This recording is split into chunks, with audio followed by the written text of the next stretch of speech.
Estimados estudiantes, muy buenos días. Vamos a desarrollar una miscelánea de economía. Mi nombre es el licenciado Fran Aldo Cernaque Cortés, especialidad en geografía, economía e historia, ¿no?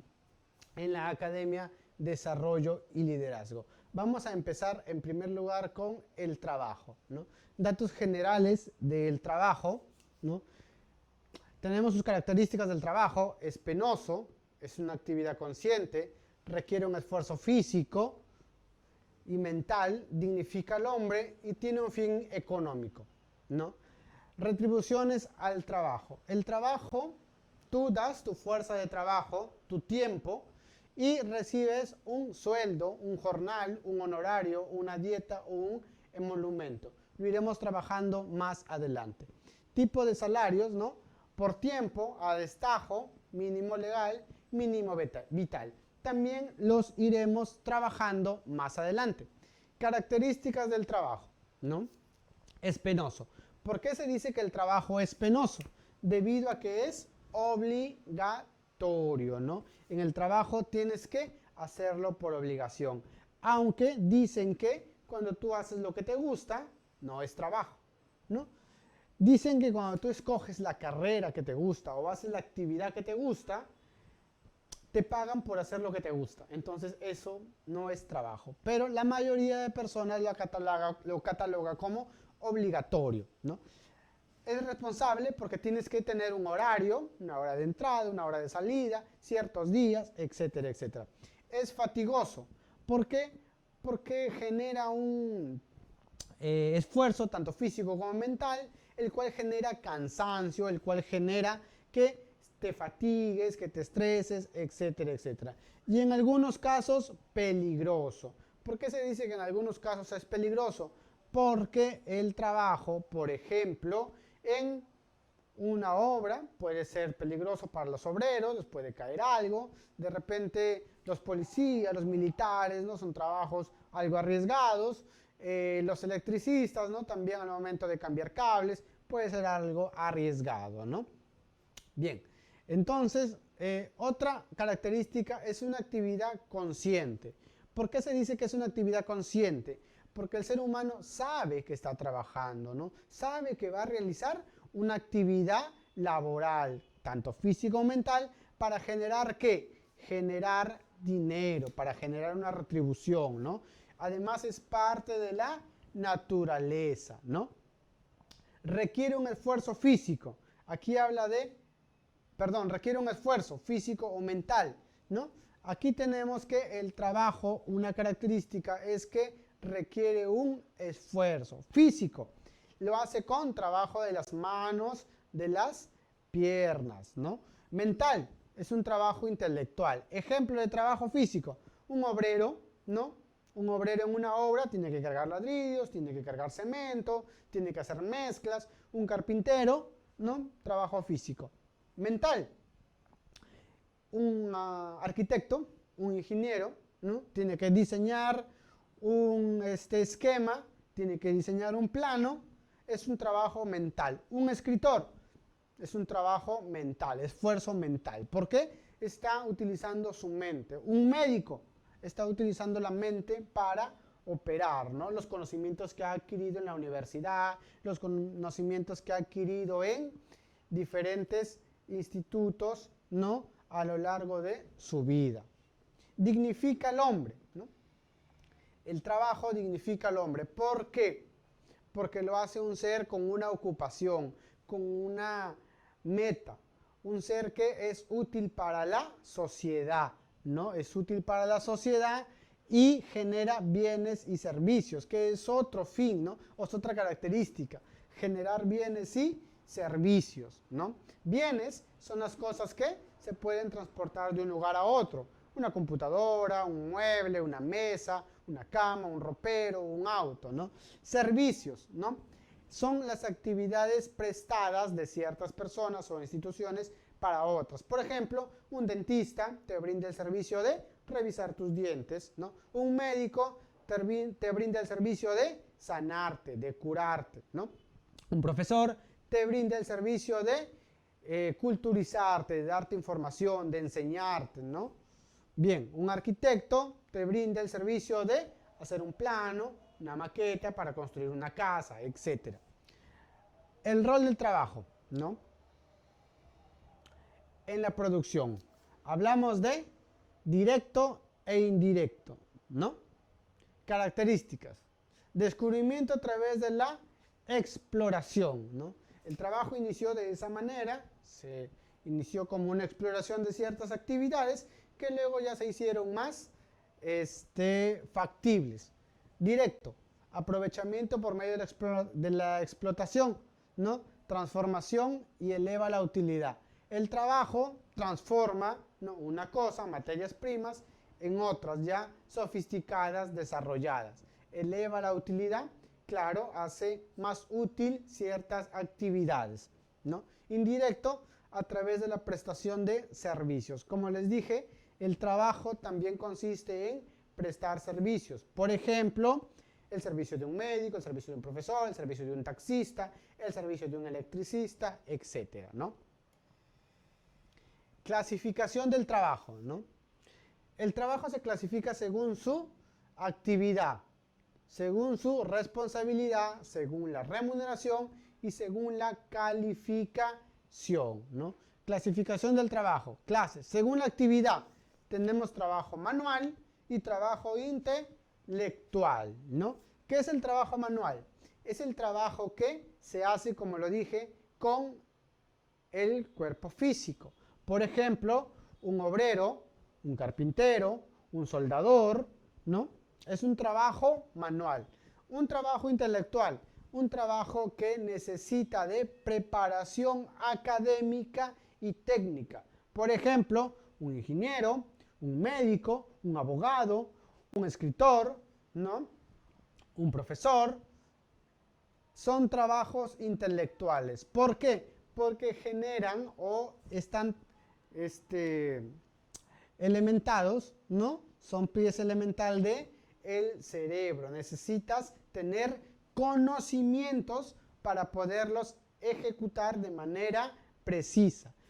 El manual no tanto, ¿no? Por ejemplo, un obrero puede servir como ayudante de cargar ladrillos, cargar cemento, ¿no? Hacer una mezcla fácil de destruir, fácil de hacer de manera precisa. Mientras tanto, tú no puedes decirle a un cirujano en unas 10-15 minutos cómo se hace una cirugía y que debe hacerlo, ¿no? No tiene la práctica, no tiene los conocimientos, no tiene la preparación, ¿no? Según la responsabilidad, director, ejecutor, ¿no? Director, la persona que ordena, que dirige, ¿no? Ejecutor, la persona que ejecuta, la persona que pone manos a la obra. Ejemplos, director, de repente en una obra el ingeniero residente. El ingeniero residente es el que ordena, el que manifiesta lo que se debe hacer. ¿Quiénes ejecutan? Los maestros, los obreros, son los que ejecutan lo que el ingeniero residente ha dicho, ¿no? En una empresa, un gerente general, el que da las órdenes, ¿no? El que dice, hagamos esto, hagamos lo otro, hagamos lo otro. ¿Quiénes ejecutan? ¿No? Los contadores, los empleados, ¿no? Son los que ejecutan las órdenes de el director, ¿no? Según la remuneración, asalariado, esclavitud. El trabajo, ¿no? Otra característica es que recibes un sueldo, recibes un salario, recibes un pago por esas actividades. Y la esclavitud, pues, no recibes nada, trabajas de manera gratis. La esclavitud casi siempre es obligada, está penada por la ley, ¿no? Pero se dio por mucho tiempo y aún en el siglo XXI, ¿no? En algunos países, ¿no? Se produce. Según la calificación, simple o calificado, ¿no? El trabajo simple es algo que lo puede hacer una persona común y corriente. No necesita de tanta instrucción. Por ejemplo, cargar madera en un aserradero. Calificado es algo que necesita preparación. La persona ha estudiado para eso, se ha preparado para eso, lleva muchos años ejerciendo esa actividad. Por ejemplo, un cirujano, ¿no? La división del trabajo, ¿no? Existen modalidades, ventajas y desventajas de la división del trabajo, ¿no? ¿Cuáles son las modalidades? Por ocupación, dentro de cada ocupación, ¿no? Por ocupación. Cuando habla de división del trabajo, quiere decir que cada trabajador se especializa en algo. Ejemplo, un médico, ¿no?, se especializa de repente en el corazón, se convierte en un cardiólogo. Otro médico se especializa en enfermedades de niños, se especializa en pediatría, ¿no? Y ahora, dentro de esa ocupación hay una subocupación. Por ejemplo, un médico que sea especializado en enfermedades de niños puede subespecializarse en cirugía infantil, ¿no? Es una especialización dentro de otra especialización, una ocupación dentro de otra, ¿no? ¿Cuáles son las ventajas de esto? ¿Cuáles son las ventajas de que exista, no, una división del trabajo? Ahorro de tiempo, energía y materias primas. Una persona que sabe perfectamente lo que hace va a ahorrar tiempo porque es especialista en eso, energía porque sabe cómo hacerlo y materias primas, ¿no? En este caso, de repente, si es un especialista, un ingeniero, elaborando carreteras o elaborando puentes, etc., ¿no? Mejoramiento de producto. Una persona que ha trabajado muchas ocasiones en algo, entonces hace un excelente trabajo. Aumento de la productividad. Al haberlo hecho tantas veces, sabe hacerlo muy bien y sabe hacerlo en una calidad óptima y de una cantidad mejor, ¿no? Mayor destreza del trabajador. Lo ha hecho tantas veces que hacerlo ya es algo fácil, es algo que puede hacerlo rápidamente, ¿no? Las desventajas. ¿Cuáles son las desventajas de que alguien se especialice en una sola cosa? Mecanización e incapacita para otras labores, ¿no? Mecanización quiere decir que la persona se ha acostumbrado a hacerlo tantas veces que ya lo hace de manera autónoma. O sea, ya no piensa como en un inicio la manera de hacerlo, sino su cuerpo ya trabaja de manera autónoma, casi mecanizada. Incapacita para otras labores. Por ejemplo, un médico que se ha especializado solamente en cardiología, de repente no puede tratar una enfermedad de cáncer. No es tan especializado en eso, no maneja cuáles son los últimos avances, cuáles son los últimos artículos, los últimos descubrimientos, etcétera, etcétera, ¿no? Retribución del trabajo, ¿no? El trabajo, pues, tiene una retribución. La gente da su tiempo, su fuerza, su intelecto por retribuciones, ¿no? Por retribuciones. Y esas retribuciones, ¿no?, son sueldo, jornal, honorario, dietas y emolumentos, ¿no? Hablemos de cada una de ellas, ¿no? Los sueldos. Percibido por empleados, también se le conoce como haberes. ¿Quiénes reciben sueldo? Las personas profesionales que trabajan en empresas privadas o del sector público, en este caso el Estado. Por ejemplo, médicos, abogados, ingenieros, arquitectos, contadores, ¿no? Jornal. ¿Quién recibe un jornal? Recibe el obrero. Se le paga por día o jornada laboral. Generalmente se paga a la semana y también se paga a la quincena, ¿no? Se le paga por los días trabajados, 6 días, 5 días, 7 días, dependiendo de eso. Se le puede pagar a la semana o también se le paga quincenalmente. Honorario. ¿Quién recibe un honorario?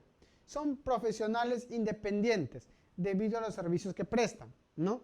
son profesionales que no trabajan directamente en una empresa, solo asesoran por cierto tiempo. Pueden ser 2 días, 3 días, una semana, un mes, dependiendo. No están en planilla como ellos. No, estos honorarios son recibidos por ciertos días o por ciertas actividades que han desempeñado. Ellos emiten un recibo por honorarios para recibir dicho pago, mientras ellos reciben boletas todos los meses, ¿no? Dietas.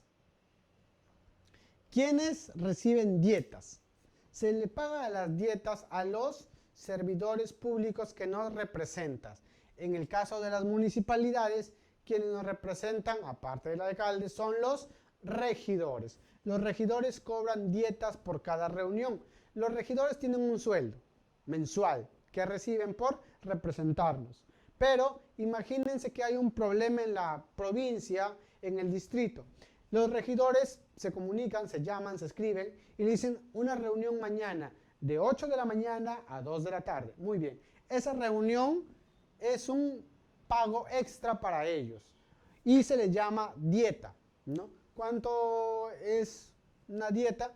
Pues varía de la municipalidad, ¿no? Cada municipalidad distrital o provincial o cada gobernación regional, en este caso los consejeros regionales, pues reciben una dieta distinta de acuerdo a su provincia o distrito, ¿no? Esto es adicional a su sueldo, ¿no? Creo que es algo de 500 soles por reunión, ¿no? Y si hay alguna compra como de almuerzos, desayunos, pues eso lo facturan a nombre de la municipalidad. Emolumentos. Los emolumentos son asignados a altos funcionarios como ministros, jueces, el Poder Judicial, o los embajadores, ¿no? El cuerpo diplomático de un país. Son grandes salarios que reciben estos profesionales por la cartera que manejan. En el caso de los ministros, los jueces, ¿no? El Poder Judicial y los diplomáticos, ¿no? Los embajadores en diferentes países reciben emolumentos. Los emolumentos están, según nuestro salario nacional, ¿no? Por arriba de los 10.000, los 15.000 soles. Un ministro gana 30.000, ¿no? Un juez está algo de 10.000, etcétera, etcétera, ¿no? Ahora, métodos de remuneración del trabajo. Tipos de salarios: por tiempo, a destajo, mínimo legal y mínimo vital, ¿no? Métodos de remuneración, o sea, ¿cuál es la metodología de pago? Que cada cierto tiempo te van a pagar y por qué razones te van a pagar. Muy bien. Tenemos la primera, por tiempo, ¿no? Es aquel que recibe el trabajador según el tiempo que dura su jornada laboral. Puede ser un día, puede ser una semana, puede ser un mes, ¿no? Se le dice, te vamos a pagar 40 soles diario, ok, es por el tiempo, ¿no? De 8 de la mañana a 5 de la tarde, ¿no? Las 8 horas diarias, ¿no? Ustedes saben que según las leyes peruanas, el trabajador debe laborar, ¿no? 48 horas semanales, ¿no? Siempre teniendo en cuenta la hora del almuerzo, ¿no? Que es 1 hora, hora y media, dependiendo ya de la empresa privada o del sector estatal que se esté trabajando, ¿no? A destajo, también llamado por obra, es el que se paga por los volúmenes producidos. Es el salario en el cual más explota al trabajador. Por ejemplo, en las empresas agroexportadoras le pueden decir a los trabajadores, vamos a pagarte tal cantidad de dinero si tú podas 100 plantas, ¿no? Y si podas 50 te pagamos la mitad. Entonces es una manera de explotar más al trabajador, ¿no? Ya que de repente él puede en un día, de repente solamente podar 50 plantas o 45, etc. El mínimo legal y el mínimo vital, ¿no? Aquí entre estos dos hay que tener mucho cuidado. El mínimo legal es el mínimo sueldo que debe pagar una empresa a un empleado, a un trabajador, ¿no? De acuerdo a ley. En nuestro país, 930, ¿no? Es lo mínimo que debe pagar un empleador a un trabajador. Ahora, el mínimo vital es el dinero, el mínimo vital es el dinero con el cual una familia puede subsistir. Una familia podrá sobrevivir con 930, ¿no? Satisfaciendo las necesidades básicas de la canasta familiar, ¿no? De la canasta básica, es decir, teniendo desayuno, almuerzo y cena, pagando de repente una renta, ¿no? Un alquiler de casa, pagando de repente los estudios universitarios de algún hijo. Entonces, el mínimo vital es el dinero mínimo con lo cual una familia puede vivir dignamente, mientras el mínimo legal es el dinero que por ley obliga a una empresa, a un empleador, pagarle a el trabajador, ¿no? Esto se dio gracias a conquistas laborales. Claro, recuerden que hace muchos años atrás, hace 10, 15 años atrás, el sueldo mínimo era 450 soles, ¿no? Ahora ha aumentado, ¿ya? Pero igual sigue siendo insuficiente, ya que el nivel de vida sube. Es decir, el arroz sube, el azúcar sube, ¿no? El aceite sube, el precio de los productos básicos suben, ¿no? Los pasajes suben, las cuotas para las universidades suben, etcétera, etcétera. Entonces todo sube, pero el salario sube de manera muy reducida. Y esto gracias a, como dice, la conquista laboral, ¿no? A las huelgas que hacen los trabajadores, ¿no? Porque si no existieran huelgas, las empresas y el Estado no subirían estos salarios. Muy bien. Ahora sí, vamos a pasar a un siguiente tema, que son las necesidades humanas, ¿no? Hablemos de las necesidades humanas. ¿Qué es una necesidad? Sensación penosa de apetencia o falta de un determinado objeto de origen biológico o psicológico, ¿no? Importancia.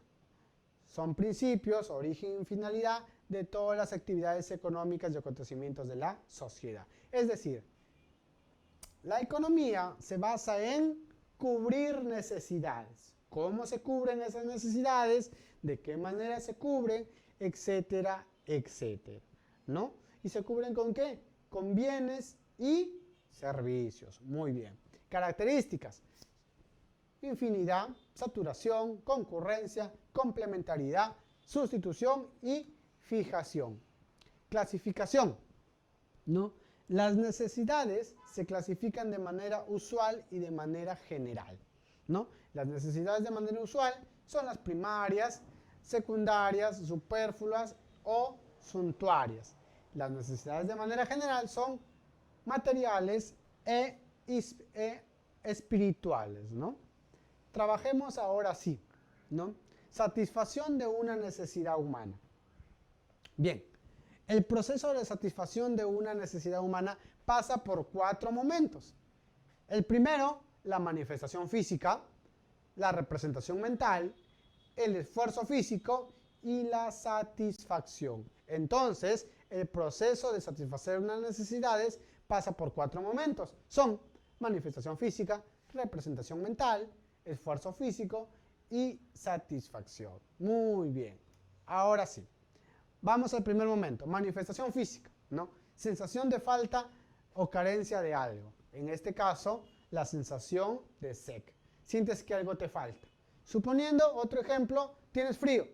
Necesitas una chompa, necesitas una camisa manga larga, necesitas un abrigo, ¿no? Representación mental. Eso aparece en tu mente. Deseo, hidratarte. ¿No tienes sed? De repente te imaginas una gaseosa.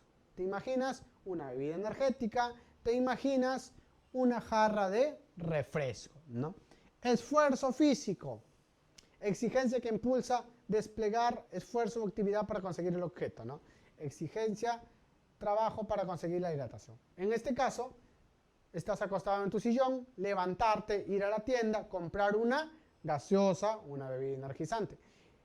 O levantarte de tu sillón, de tu silla, ir a la tienda, comprar limones, comprar azúcar, venir y prepararte una limonada, ¿no? Eso es esfuerzo físico. Muy bien. Ahora, el cuarto y último, satisfacción. Compraste la gaseosa, compraste la bebida energética, ¿qué haces? La bebes, la tomas, ¿no? Compraste los limones, compraste el azúcar. Ahora, ¿qué haces? Te preparas tu limonada y la bebes, la tomas. Excelente. Entonces, recuerden cuáles son las 4 características, ¿no? Las 4 características de el proceso de satisfacción de una necesidad. Muy bien. Características de las necesidades humanas, ¿no? Las necesidades humanas presentan las siguientes características. Una, número ilimitado, ser limitadas en capacidad o saturación, ser concurrentes, ser complementarias, ser sustituidas, variar por intensidad y poseer fijación, ¿no? Estudiemos cada una de ellas. Por ejemplo, ilimitadas, ¿no? Varían infinitamente de lugar y época. Conforme la civilización avance, el hombre aumenta sus necesidades. ¿Por qué se dice que una característica de las necesidades es ser ilimitadas? Porque el hombre, el ser humano, tiene un montón de necesidades, ¿no? Mientras más satisfaga una necesidad, vienen otras necesidades. Por ejemplo, en la época, ¿no?, de la historia antigua, el ábaco era importante, ¿no? En Egipto, en Babilonia, el ábaco era importante. Luego, hace 60, 80 años, era importante tener una máquina de escribir, era una necesidad. Ahora son necesarias las computadoras, ¿no? Las laptops, los tablets, los celulares inteligentes. Son importantes, muy bien, son importantes. Mientras el hombre sigue evolucionando, va a tener más necesidades, ¿no?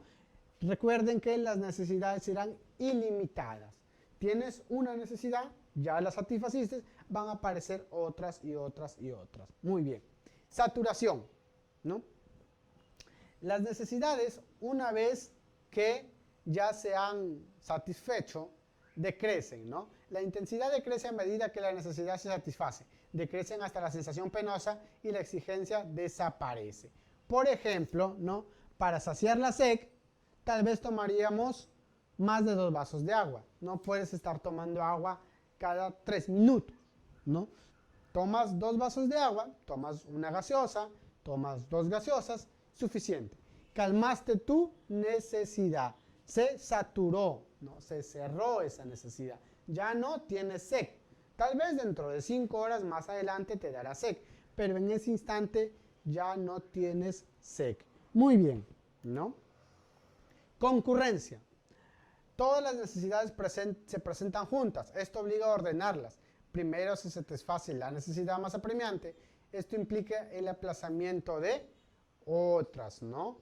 Esto implica el aplazamiento de otras. Ejemplo, la necesidad de divertirse y estudiar requiere que tendrá que priorizarse una. Tú tienes 2 necesidades. Las necesidades se presentan de manera concurrente, es decir, de manera conjunta. Tienes sed y también quieres ir a jugar. Entonces, tú priorizas. ¿Qué haces primero? ¿Vas a jugar y te aguantas la sed? ¿O vas primero por satisfacer esa necesidad? Comprar una gaseosa, prepararte un refresco, etc. Y luego recién vas a jugar, ¿no? Estás priorizando, estás ordenando, ¿no?, las necesidades.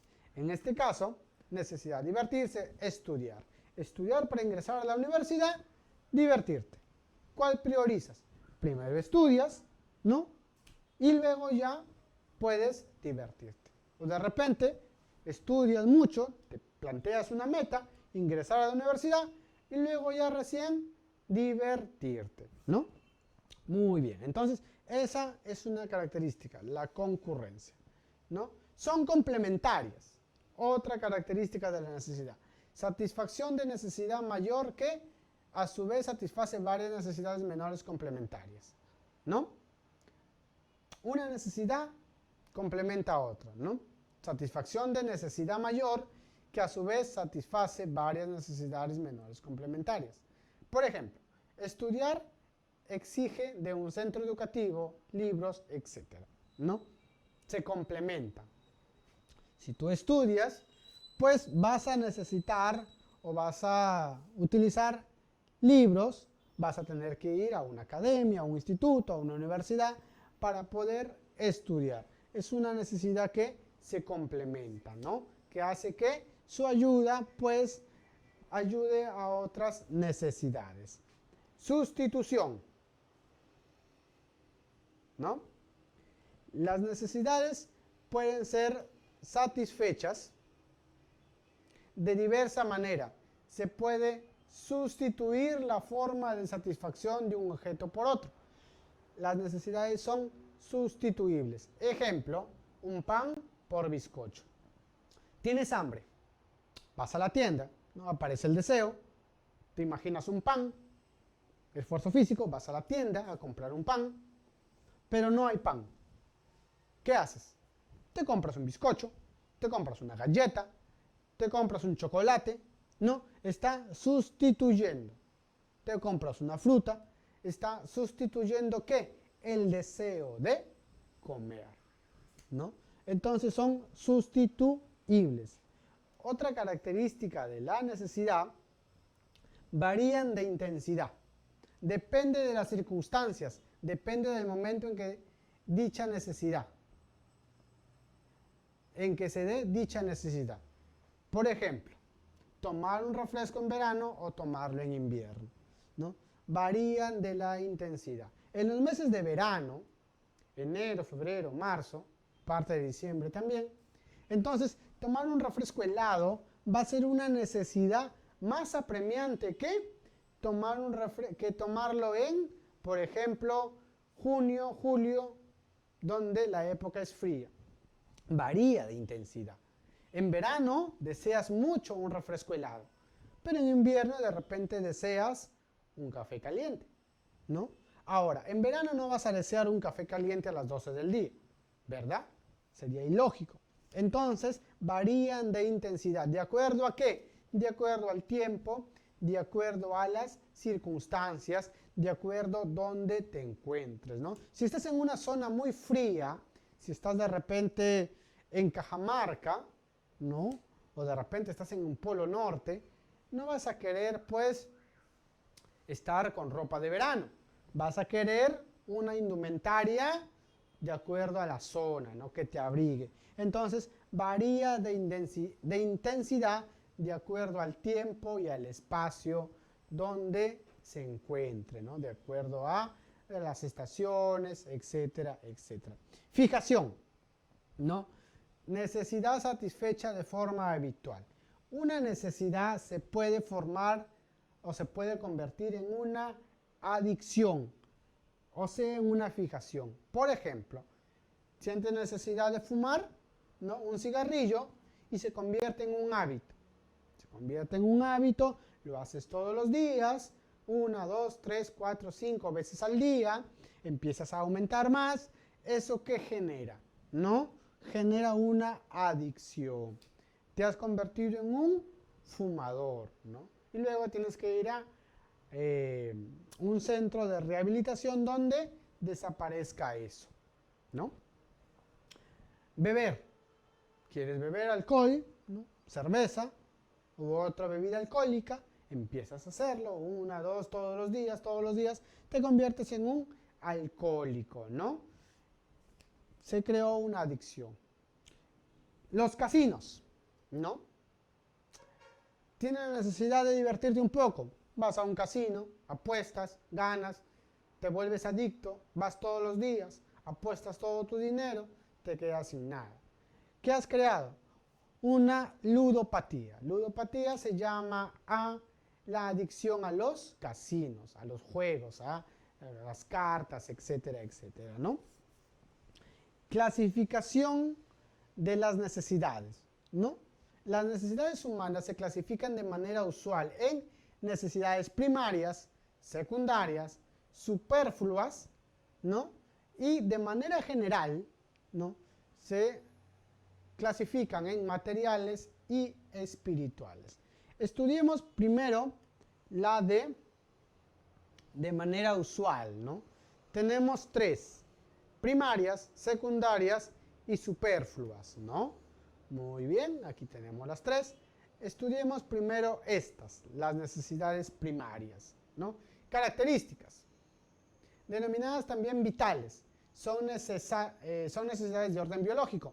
De su satisfacción depende la conservación de la vida. Ejemplo, la alimentación, la vivienda, el vestido, ¿no? Las necesidades, según su clasificación usual, de manera usual, se dividen en tres: primarias, secundarias, terciarias o superfluas. Las necesidades primarias son de orden biológico, ¿no? Importantes. De ellos depende la vida. Si no comes, te mueres. Es una necesidad. Si no tienes casa, ¿dónde vives? Mueres de frío. Si no tienes ropa, mueres de frío, ¿no? Necesidades secundarias. Son de orden, ¿no? Son de orden humano. Su satisfacción no es indispensable para la conservación de la vida, pero sí para crecer como ser humano. Ejemplo, la recreación, la cultura, la educación. ¿Una persona que no estudia se podrá morir? Claro que no. Hay personas que en toda su vida nunca aprendieron a leer y escribir, son analfabetas, hace muchos años ocurría y no morían, ¿no? ¿Una persona que no se divierte podrá morir? No. Podrá entrar en una crisis de estrés, de repente otras enfermedades, pero no va a morir en el instante. Cosa que sí pasa si deja de comer 4 días, ¿no? Si está fuera de su casa, a la intemperie, sin ropa, 5 días, ¿no? Necesidades secundarias. Por ejemplo, la recreación. Salir a pasear, conversar con amigos, ir al cine. La cultura. Leer un libro, ir a un concierto. Educación. Aprender a leer, a escribir, tener una profesión, tener una carrera, etcétera, etcétera. Necesidades secundarias, ¿no? Necesidades superfluas o terciarias, denominadas también suntuarias. Únicamente sirven para dar confort. Ejemplo, joyas, automóvil, ¿no? Comprarte un reloj de $5,000 es una necesidad superflua, ¿no? No te va a hacer ni bien ni mal, es para alimentar el ego. Estas necesidades usualmente son necesidades que cumples cuando ya has conservado estas dos, cuando ya has saturado, cuando ya has satisfecho estas dos. Son personas que tienen un gran poder económico para poder adquirir estas necesidades, ¿no? Comprarte una mansión de $2 millones, comprarte un automóvil de $200,000, etcétera, etcétera, ¿no? De manera general, ¿no? Acá ya la hemos visto de manera usual, ahora de manera general, las clasificamos en materiales espirituales, ¿no? Materiales, pues son las que puedes coger, ver, observar. El beber, comer, vestir, etcétera, ¿no? Mientras las espirituales tienen que ver relacionado con la vida, con el individuo. Por ejemplo, la cultura, el arte, ¿no? Por ejemplo, una necesidad espiritual, pertenecer a un grupo religioso, pertenecer a un grupo, a una cultura, ¿no? Escuchar música, observar una obra de arte, etcétera, etcétera, ¿no? Muy bien. Ahora, pasemos a otro punto. Pasemos a los bienes, ¿no? Datos generales. Se denominan bienes a los objetos capaces de satisfacer necesidades, ¿no? Los bienes son objetos capaces de satisfacer necesidades. Por ejemplo, un auto es un bien. ¿Qué necesidad satisface? El de movilizarse de un lugar a otro, ¿no? Una computadora es un bien. ¿Qué necesidad satisface? La de poder trabajar, la de poder divertirte, la de poder enviar un informe, etcétera, etcétera. Los bienes son imprescindibles para poder actuar y desarrollarse como persona, ¿no? Necesitamos bienes. Ejemplo, una casa es un bien. Una silla, una mesa para poder alimentarnos es un bien, ¿no? Ropa para poder vestirnos es un bien. Cualidades de los bienes que los hace aptos para satisfacer las necesidades es la utilidad. Si un bien es útil, entonces es apto para satisfacer una necesidad. Por ejemplo, ¿de qué te sirve un auto que no funciona? ¿De qué te sirve una mesa que tiene una pata coja? ¿No? ¿De qué te sirve de repente algo si no puedes usarlo? Si no te es útil. Entonces, ese bien automáticamente no está satisfaciendo una necesidad. Las propiedades inherentes de los bienes no son creadas por el hombre, sino descubiertas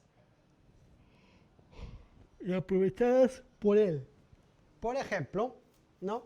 Las necesidades inherentes, las propiedades inherentes a los bienes no son creadas por el hombre. Por ejemplo, hay muchos bienes como el sol, no es creado por el hombre, pero sí es aprovechado por él. Energía solar, por ejemplo, ¿no? El petróleo no fue creado por el hombre, pero es utilizado. Es un combustible fósil, sirve para movilizar muchos vehículos y también industrias, ¿no? Los bienes se clasifican en bienes libres y en bienes económicos. Bienes libres no necesitan un pago. Por ejemplo, el aire que respiramos es un bien libre. El sol es un bien libre. Bienes económicos, ¿no? Por ejemplo, una casa. No es libre. Tienes que comprarla o tienes que construirla y tienes que comprar el terreno, ¿no? Una camisa es un bien económico. ¿Por qué? Porque genera o ha sido generado a través de un proceso económico, de dinero. Un bien libre. El agua, ¿será un bien libre o será un bien económico? ¿No? El agua, si la encuentras en un arroyuelo, en un río, de manera natural, es un bien libre. El agua, si la compras en una tienda, en una botella, es un bien económico. Mucho ojo en esto, ¿no? Los bienes libres no tienen precio y son de uso colectivo. Ya lo explicaba. El sol, el viento, ¿no? Son libres, no tienen uso. Son colectivos. Un parque es un bien libre, no tiene precio. Tú entras a un parque, no vas a pagar, excepto en ciertos lugares, ¿no? Pero puedes caminar, puedes sentarte, etc. Y son de uso colectivo. Los puede usar cualquier persona, ¿no? Los bienes económicos presentan precio y su uso es excluyente, ¿no? Los bienes económicos, ¿no?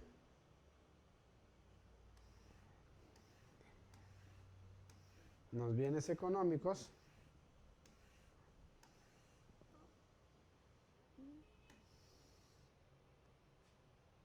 ¿no?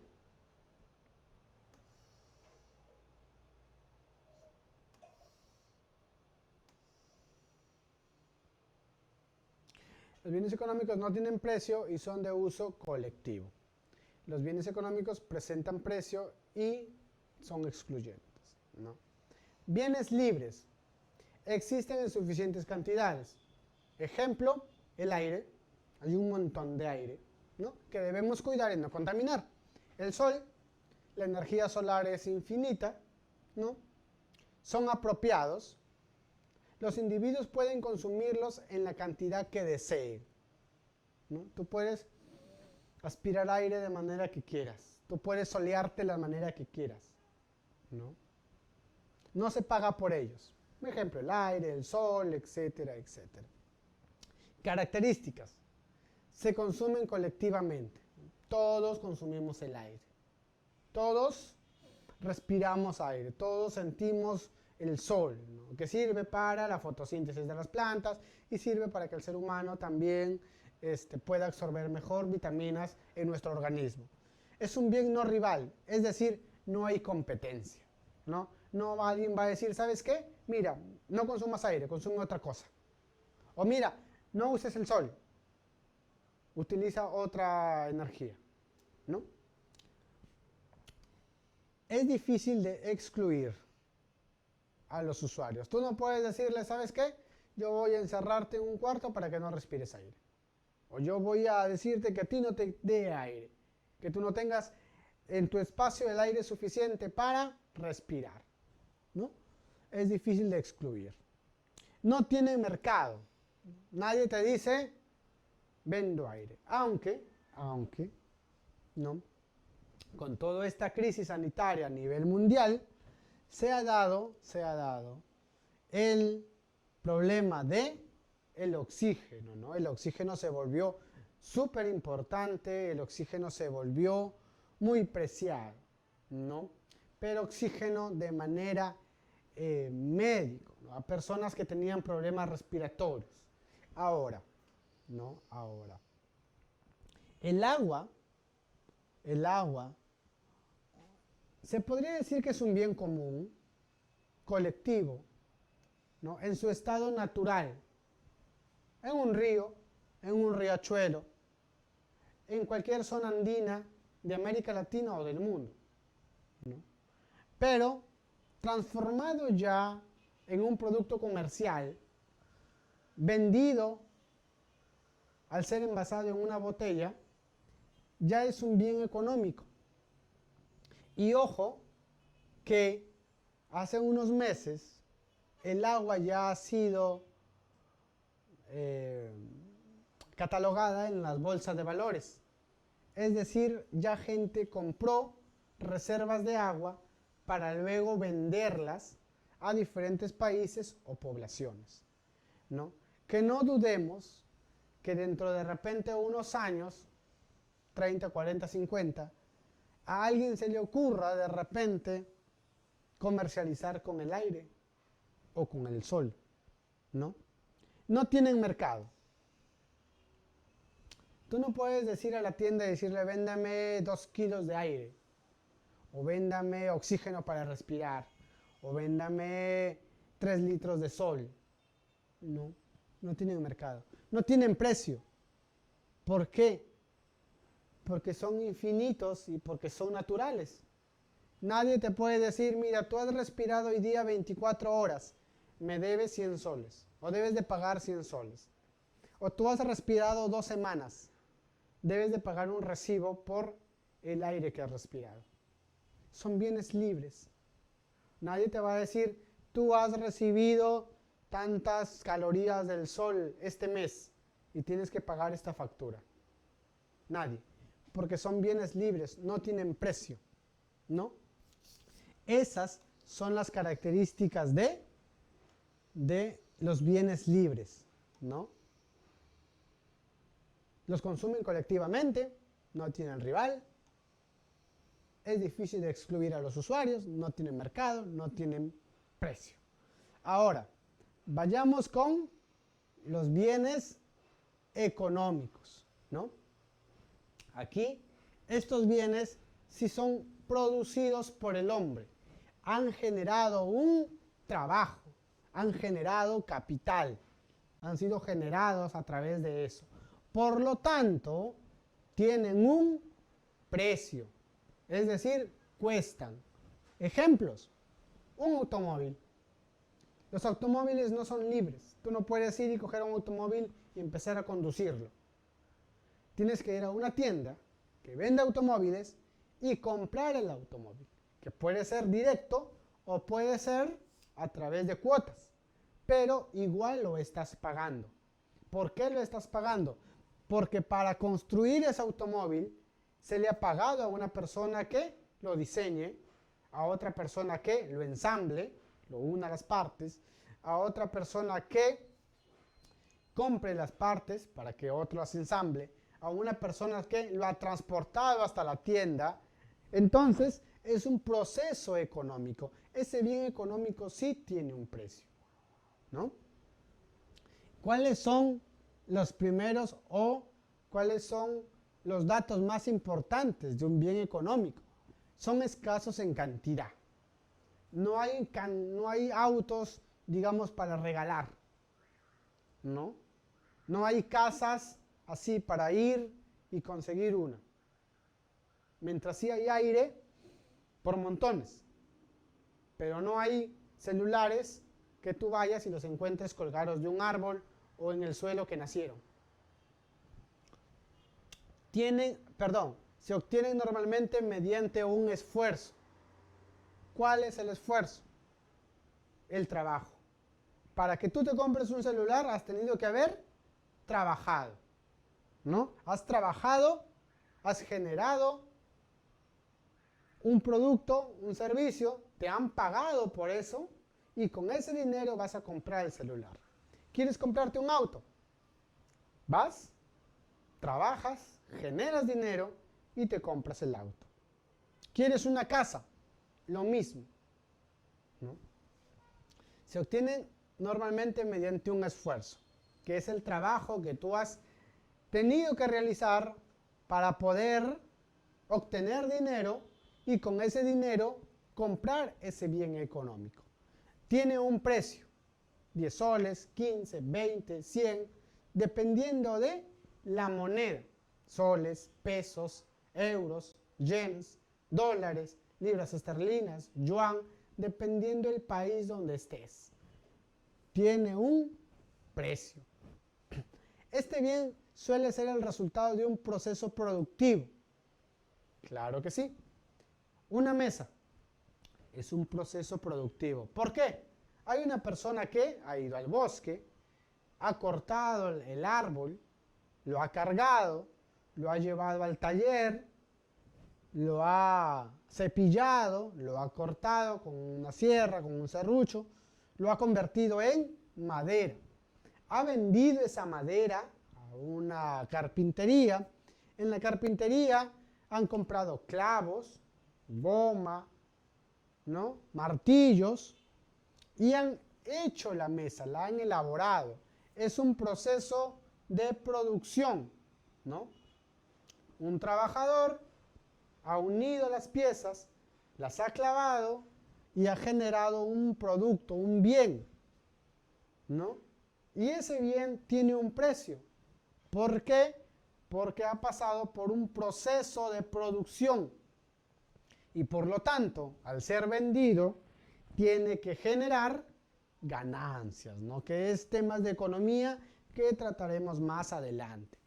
¿Cuáles son las características de los bienes económicos? Son completamente divisibles, ¿no? Es decir, tú puedes decir por qué su precio. Se pueden transar, es decir, se pueden negociar, ¿no? Tú dices, vas a la tienda, ¿cuánto está la mesa? 80 soles. Perfecto. Tú puedes hacer el negocio. Entregas el dinero y te entregan la mesa. Estás transando. Son excluyentes. No todos pueden tener los bienes económicos, ¿no? No todos pueden tener una camioneta 4x4. Pero sí todos pueden respirar aire. Porque no cuesta, es libre. Mientras tanto, un bien sí cuesta dinero. Y no todos tienen ese dinero. Es un bien rival. ¿Qué se refiere? Quiere decir que tú puedes de repente comprarte otra cosa o de repente es algo que atenta contra tu economía. No comprarte algo significa que dejes de comprar algo. Muy bien. Pasemos a lo siguiente. Clasificación.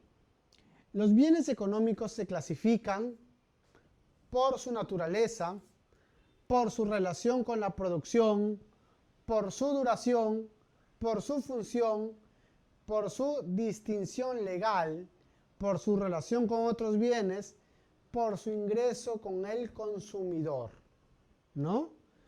Bienes económicos, clasificación, tipos. Vamos primero por su naturaleza, vamos a estudiar eso. Por su naturaleza. Muy bien. Tenemos por su naturaleza los bienes materiales y los bienes inmateriales. ¿Cuáles son las características de los bienes materiales? También denominados bienes tangibles. Se pueden tocar, se pueden palpar. Tienen existencia física. Están ahí. Son captados por nuestros sentidos. Los puedes ver. Ejemplo, un cuaderno, un lapicero, un aparato para señalar, un puntero, ¿correcto? Una pizarra digital. Tú los puedes tocar, ¿no? Tienen existencia física. Los puedes ver a través de los sentidos. En este caso, el sentido de la vista. O los puedes tocar, en este caso, el sentido del tacto, ¿no? Ejemplos, casi todo lo que existe. Cuaderno, lapicero, mesa, carro, computadora, celular, ropa, etcétera, etcétera. ¿No? Bienes inmateriales, también denominados bienes intangibles, no se pueden tocar, son valores abstractos, ¿no? Están solamente en el concepto de la mente, carecen de existencia física, no están como esta pizarra ni como este objeto. Objetos que satisfacen necesidades espirituales. Ejemplo, una obra de arte, una patente. ¿Qué es una patente? Una patente es el documento en el cual una persona ha creado algo. Una obra de arte, la Sinfonía de Beethoven, ¿no? La Quinta Sinfonía de Beethoven. Es un bien intangible.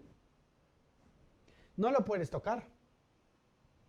Puedes tocar las hojas donde está escrita la sinfonía, pero la sinfonía no la puedes tocar.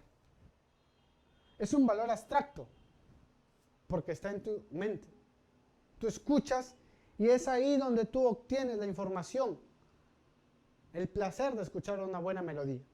Carecen de existencia física. Como lo digo, tú no puedes tocar la melodía. Puedes escucharla, pero no tocarla. Satisface una necesidad espiritual. Estás estresado, estás cansado, te recuestas en tu sofá y pones la Quinta Sinfonía de Beethoven y te relajas, ¿no? Está calmando una necesidad espiritual, una necesidad abstracta, ¿no? Bienes inmateriales. Bienes materiales se pueden tocar, bienes inmateriales no se pueden tocar. Una patente, repetía, son los documentos en los cuales tú creas algo, pero que no se puede tocar. Por ejemplo, una idea. Has descubierto la cura para el coronavirus. Muy bien. Y no quieres que nadie más la use.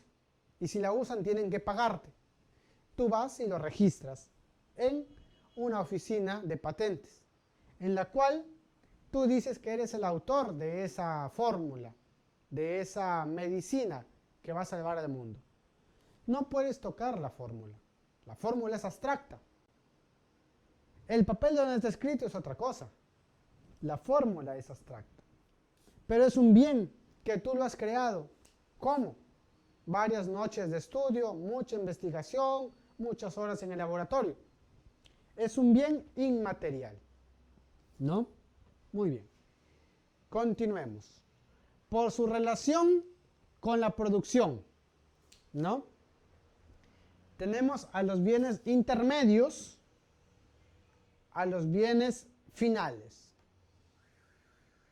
Estudiemos a los bienes intermedios, también denominados insumos en el proceso productivo, porque producen otros bienes.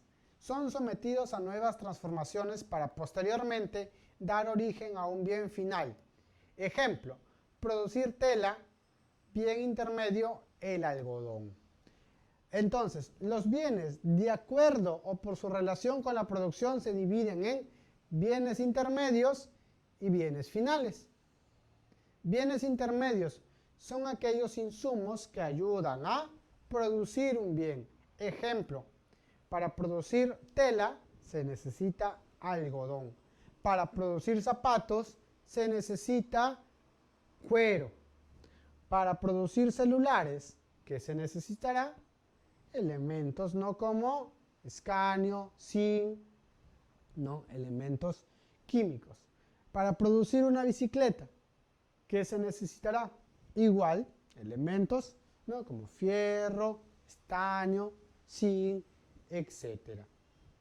Son bienes intermedios. ¿Por qué? Porque ayudan a producir un bien final. Por ejemplo, otro ejemplo, ¿no?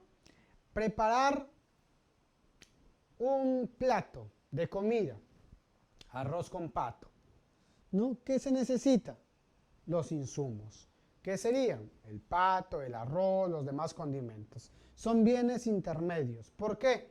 Porque el bien final es el plato, ¿no? Y también aquí iría de la mano con, de repente si es un restaurante, se está brindando un servicio, ¿no? Está brindando un servicio de vender comida. Bien. Bienes finales. No son sometidos a transformaciones posteriores. Se utilizan en el estado que se encuentra. Ejemplo, bolígrafos, plumones, etc., ¿no? Los bienes finales son los que ya están terminados. No se necesitan para crear otro bien, ni tampoco necesitan ser mejorados. Ya están culminados. Y se pueden utilizar directamente. Un lapicero, un bolígrafo, un plumón, lo destapas y empiezas a escribir, empiezas a redactar algo, a pintar, a dibujar. Un automóvil es un bien final. Ingresas al automóvil, te colocas en la zona del conductor y ¿qué haces? Empiezas a conducir si tienes la llave, ¿correcto? Es un bien final. Los bienes intermedios, ¿cuáles pudieron haber sido? Las llantas, ¿no? Los neumáticos, ¿no? El ensamblaje, las puertas, ¿no? El chasis, ¿no? El motor, son bienes intermedios. ¿Por qué? Porque al unirlos, al producirlos, ¿no? Generan un bien final.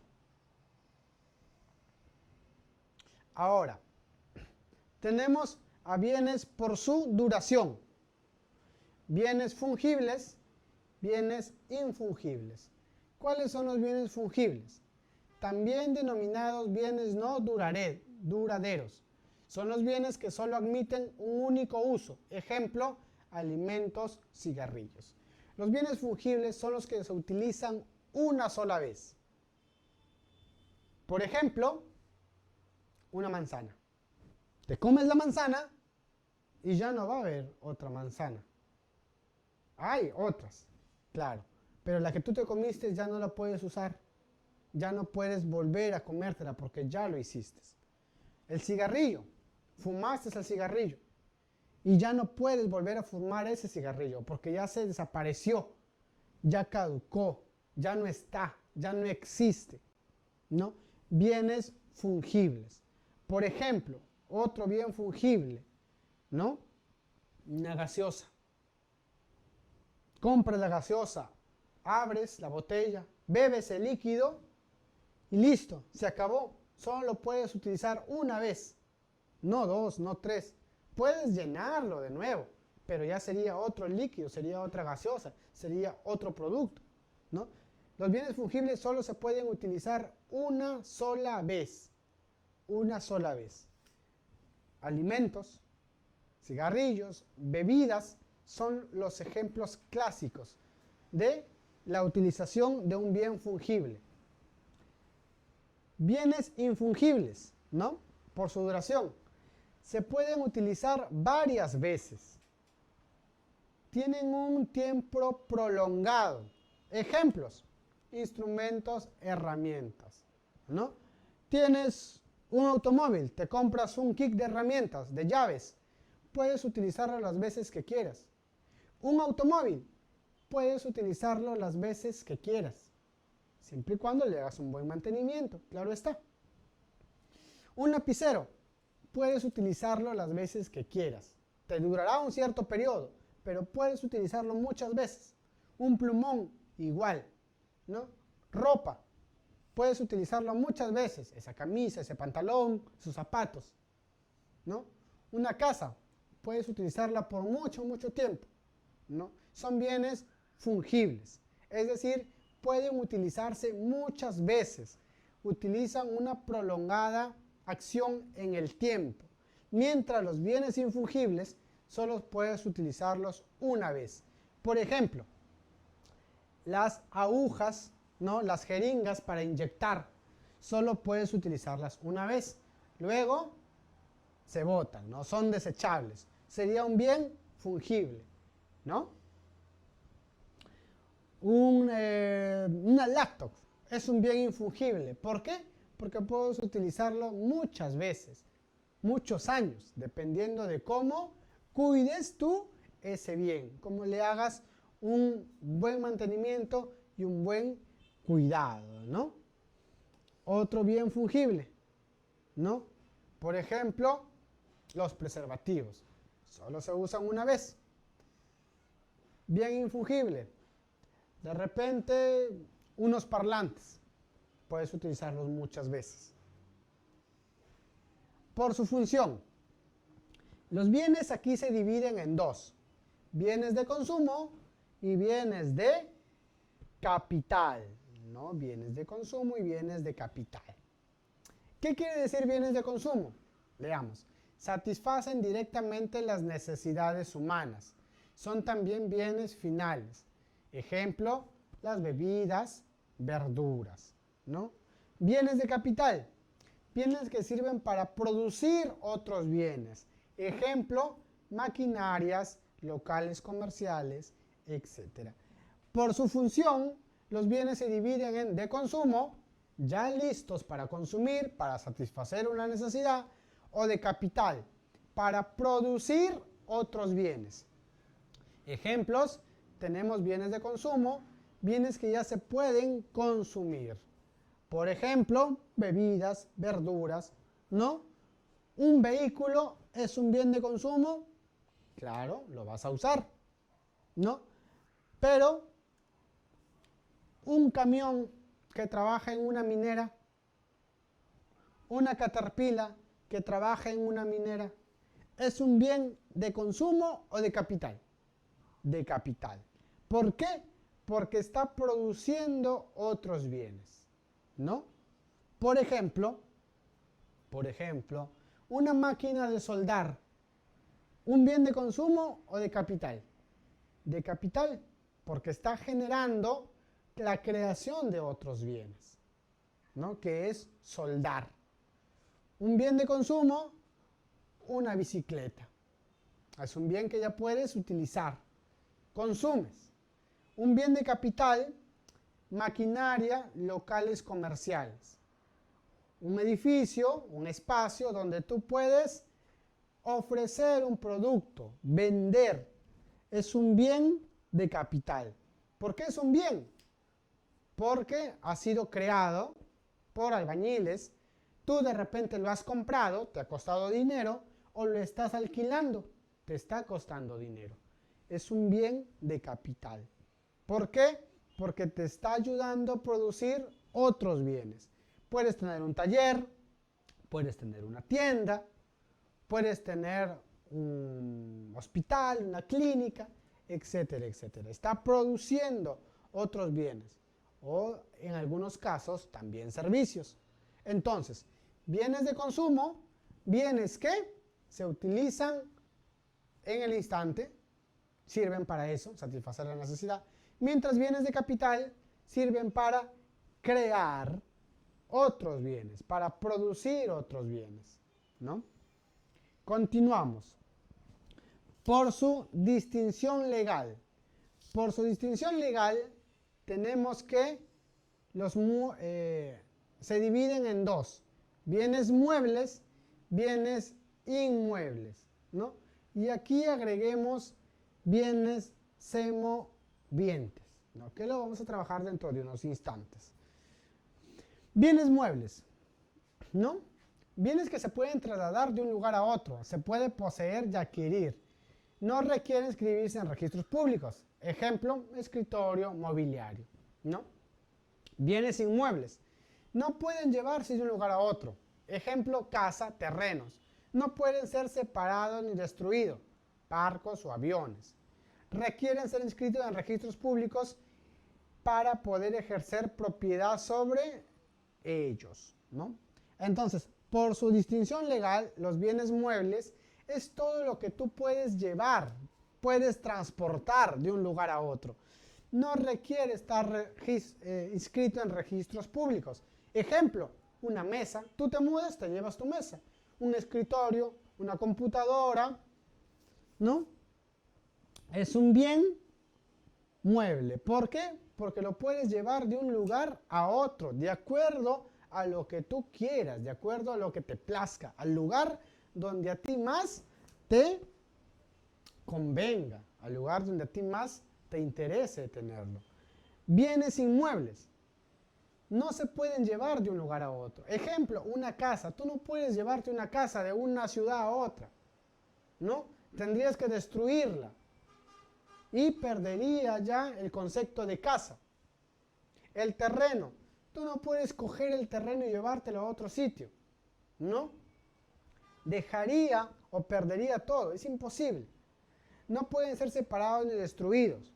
Otros bienes inmuebles son los barcos, ¿no? Los aviones.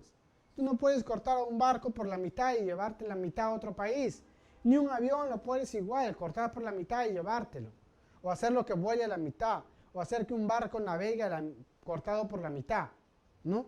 Entonces son muebles, son bienes inmuebles que necesitan estar unidos y que no lo puedes transportar.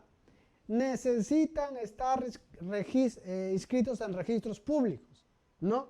Para que tú puedas ejercer propiedad en ellos. Si tienes una casa o un terreno, ese tiene que estar inscrito en registros públicos, donde tú figures como dueño o como dueña. Igual los barcos, igual los aviones, ¿no? Mientras tanto, los bienes muebles solamente necesitas de repente la boleta de compra-venta, que dice que es tuyo, ¿no? No hay tanto problema para movilizar estos bienes. Mientras tanto, sí aquí. Ahora, hay otro que aquí no aparece y son los bienes semovientes. ¿Qué son los bienes semovientes? Son los bienes que se pueden mover por ellos mismos. Ejemplo, cabezas de ganado, caballos, vacas, ¿no? Tú estás en la zona rural, compras 100 vacas en un pueblo y los quieres llevar a otro pueblo, los puedes llevar arreando, los puedes llevar caminando, ¿no? Entonces son bienes semovientes. ¿Por qué son bienes? Porque los has comprado, porque generan dinero y tú has intercambiado dinero por ellas y han costado. Para mantener esas vacas, el agricultor o el campesino debió comprar pasto, debió construir un corral, debió comprar agua, debió contratar un veterinario para que las vea, etcétera, etcétera. Por lo tanto, es un bien, pero es un bien semoviente que puede trasladarse de un lugar a otro de manera autónoma, es decir, sola, puede caminar y obvio también tiene que estar registrado, ¿no? No en registros públicos, pero sí tiene que tener el dueño, ¿no? Cuando vende un animal, tiene que hacérselo saber a la autoridad o emitir una guía de compraventa, ¿no? En el cual está diciendo que ha vendido tantas cabezas de ganado a tal persona. ¿Por qué? Porque imagínense que alguien en un pueblo compra 100 cabezas de ganado, de vacas, y las lleva a otro pueblo, y de repente en el camino la policía lo detiene y puede pensar que es un cuatrero, que es un ladrón de ganado, que es un abijeo. Entonces esta persona, al sacar el documento y decir, la persona A me lo vendió a tal precio y lo estoy llevando a mi localidad, no hay ningún problema, ¿no? Entonces a eso se les llama bienes semovientes. Entonces por su distinción legal quiere decir, como tú lo posees ante la nación, ante el estamento jurídico, estamos bienes muebles, no se pueden, se pueden mover, se pueden llevar de un lugar a otro cuando tú quieras, como quieras. Los inmuebles no se pueden llevar de un lugar a otro, ¿no? Casas, terrenos, tienen que estar tienen que estar inscritos en registros públicos y por supuesto los bienes semovientes, cabezas de ganado, animales que se pueden trasladar por sí solos de un lugar a otro, siempre y cuando el ser humano vaya guiándolos, ¿no? Muy bien. Ahora continuamos por su relación con otros bienes. Aquí tenemos a los bienes complementarios y a los bienes sustitutos, ¿no? Los bienes complementarios, bienes utilizados junto a otros bienes. Ejemplo, una cocina a gas necesita un balón de gas. Complementarios, ¿no? Bienes sustitutos, bienes que pueden utilizarse en lugar de otros bienes. Ejemplo, un vaso de gaseosa o un vaso de refresco. Entonces, por su relación con otros bienes, tenemos que unos son complementarios, se complementan, uno requiere de otro, y otros bienes sustitutos. Un bien puede ser sustituido fácilmente por otro. Ejemplo, ¿no? Una cocina de gas necesita un balón de gas. ¿De qué te sirve tener la cocina de gas si no tienes el gas? ¿O de qué te sirve tener el balón de gas si no tienes la cocina? Te compras un par de zapatos. ¿Qué necesitas? Betún y una escobilla. Bienes complementarios, ¿no? Bienes complementarios. Si te compras un pantalón, ¿qué necesitas? Una camisa. Bienes complementarios, ¿no? Bienes complementarios. Te compras una moto. ¿Qué necesitas? Un casco, guantes para poder conducir. Bienes complementarios, ¿no? Bienes complementarios. Te compras un teclado. ¿Qué necesitas? Una pantalla, un monitor y un CPU, un mouse. Bienes complementarios. Bienes sustitutos. Pueden ser los que sustituyen un bien por otro, ¿no? En este caso, un vaso de gaseosa por un vaso de refresco, ¿no? Vas por un vaso de gaseosa, no hay gaseosa, pero sí hay refresco, ¿no? Vas por unos zapatos, puedes comprarte unas zapatillas, ¿no? Vas por un polo, puedes comprarte una camisa, ¿no? Sustituye a ese bien y sustituye en la misma necesidad, ¿no? En este caso de un zapato y una zapatilla es cubrir tu pie para poder caminar, ¿no? En este caso gaseosa y refresco es para saciar una necesidad, la necesidad de hidratarse, la necesidad de sentir sed. Muy bien. Entonces, tenemos otros bienes, ¿no? Por el ingreso del consumidor, bienes normales o bienes inferiores, ¿no? Bienes normales, también denominados bienes superiores, se consumen en mayor cantidad al aumentar el ingreso del consumidor. Bienes inferiores se consumen menos al aumentar el ingreso del consumidor. Explico.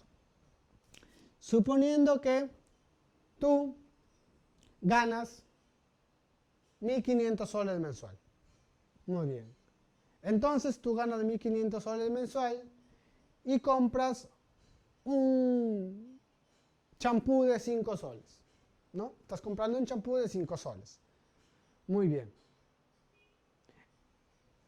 Un bien normal,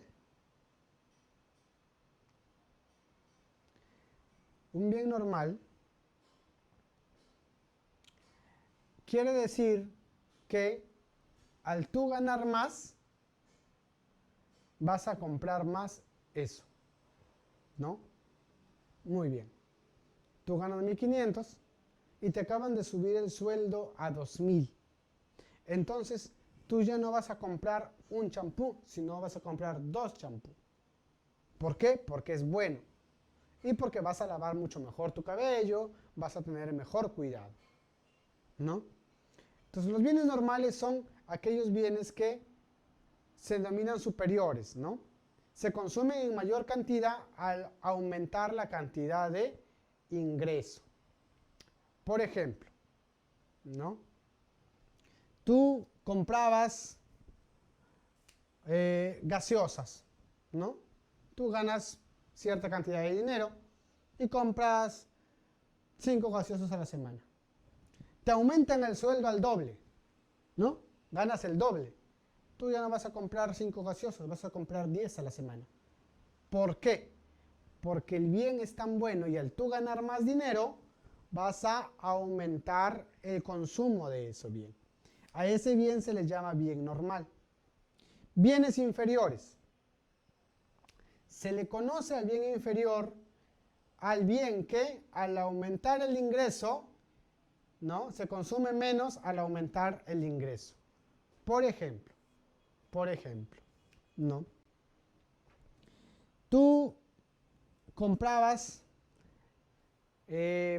por ejemplo, gaseosa Big Cola, ¿no? Una gaseosa de un precio bajo.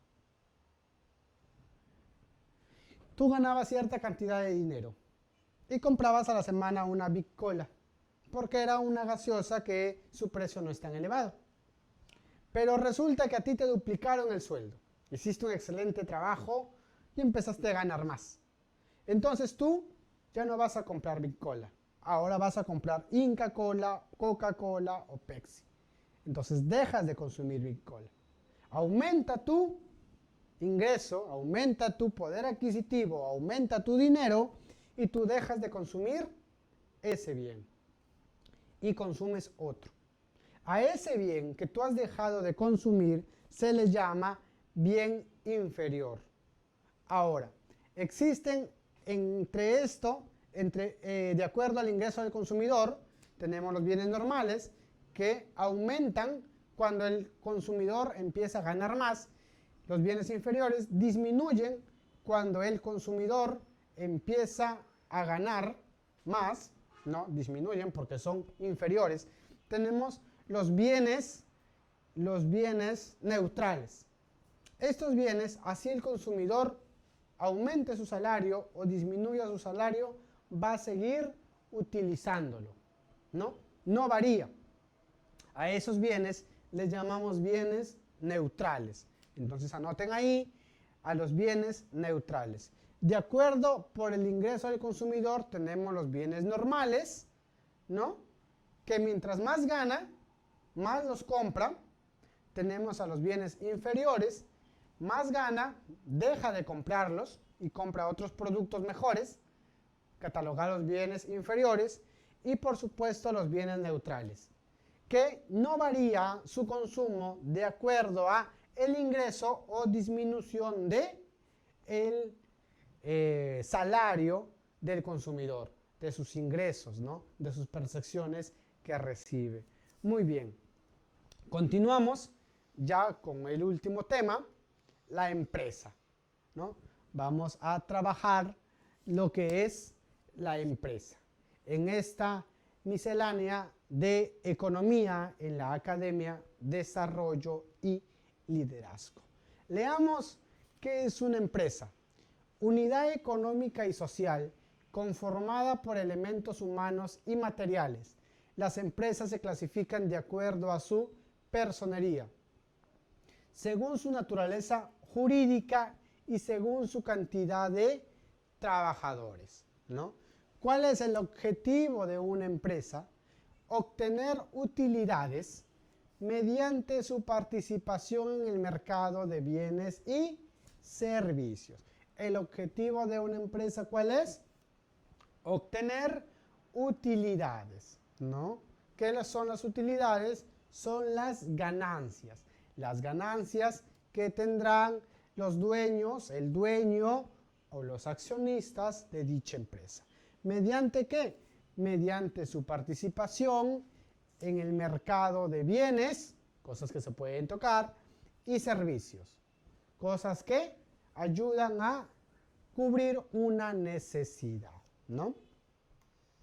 Participación en el mercado de la empresa.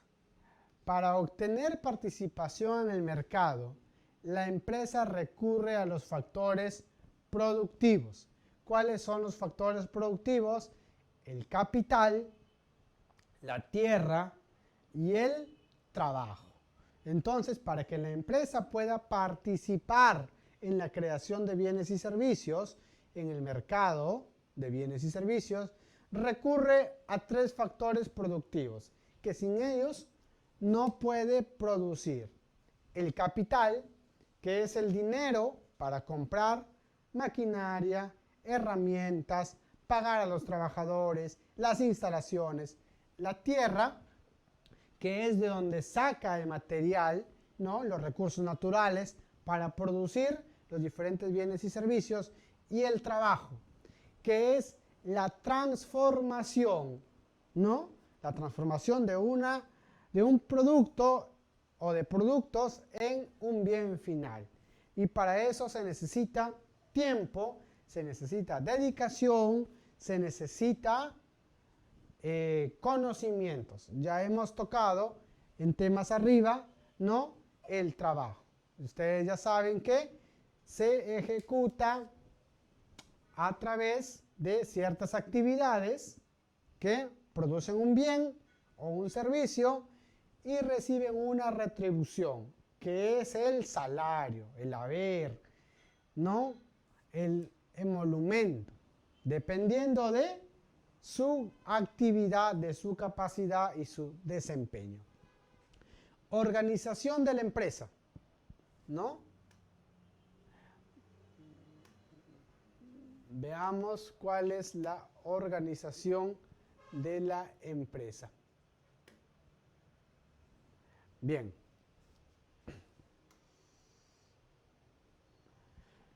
La organización de la empresa. Toda empresa debe adoptar una organización, forma jurídica, que le permita realizar contratos, captar recursos financieros, etc. ¿No? Una empresa es como una persona. Necesita en primer lugar tener un nombre. Entonces, a la empresa es una organización, necesita tener un nombre, que es el que se le pone, de acuerdo a los accionistas, dueño o los dueños, ¿no?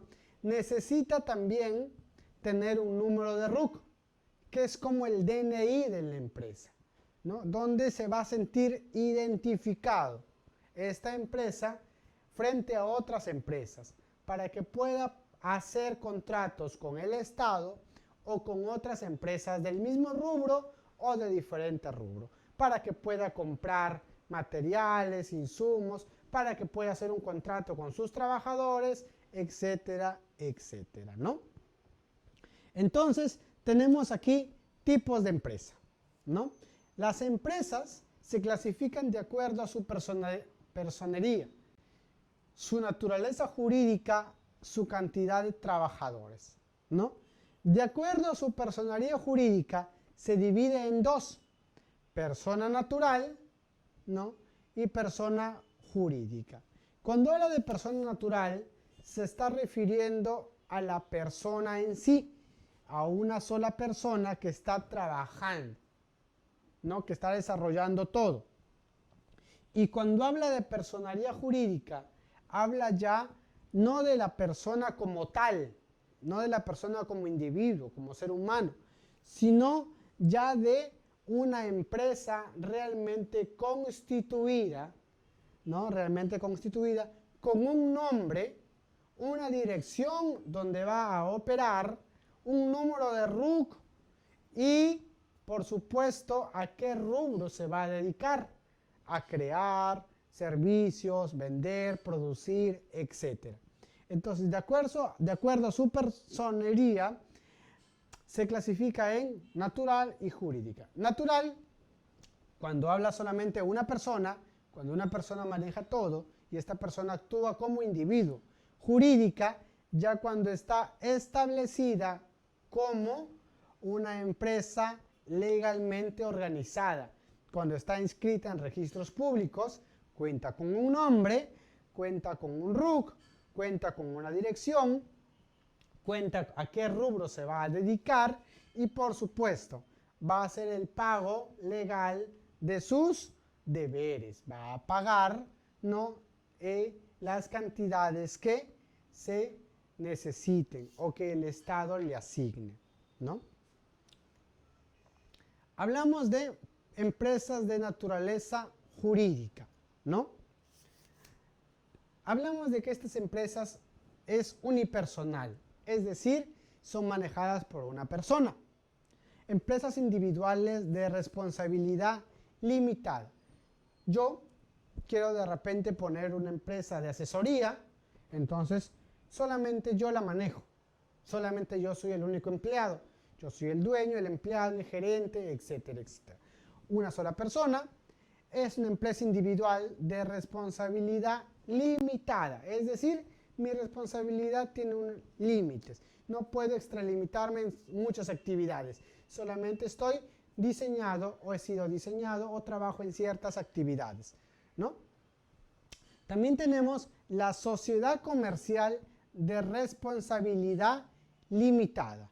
Cuando habla de sociedad comercial de responsabilidad limitada, quiere decir que las personas se han unido, las personas se han unido y han decidido formar una empresa, ¿no? Es una sociedad comercial de responsabilidad limitada, ¿no? Tiene un máximo de socios que puede ser de 10 a 30. La sociedad comercial de responsabilidad limitada tiene un máximo de socios, ¿no? Es una sociedad. Se han unido, han dicho yo pongo tanto de capital, el otro dice yo pongo tanto de capital, yo pongo tanto de capital, van a un notario, ¿no? El notario redacta una minuta, que es un documento en el cual está diciendo que cada socio, cada persona está aportando cierta cantidad de capital para crear una empresa, ¿no? Como lo recalco, no puede exceder más de 30 individuos. Sociedad anónima. Aquí en sociedad anónima tenemos sociedad anónima cerrada, sociedad anónima abierta, sociedad anónima regular, ¿no? Cuando habla de sociedad anónima cerrada, no pueden ingresar más socios a esta empresa, ¿no? Sociedad anónima abierta, pueden ingresar más socios.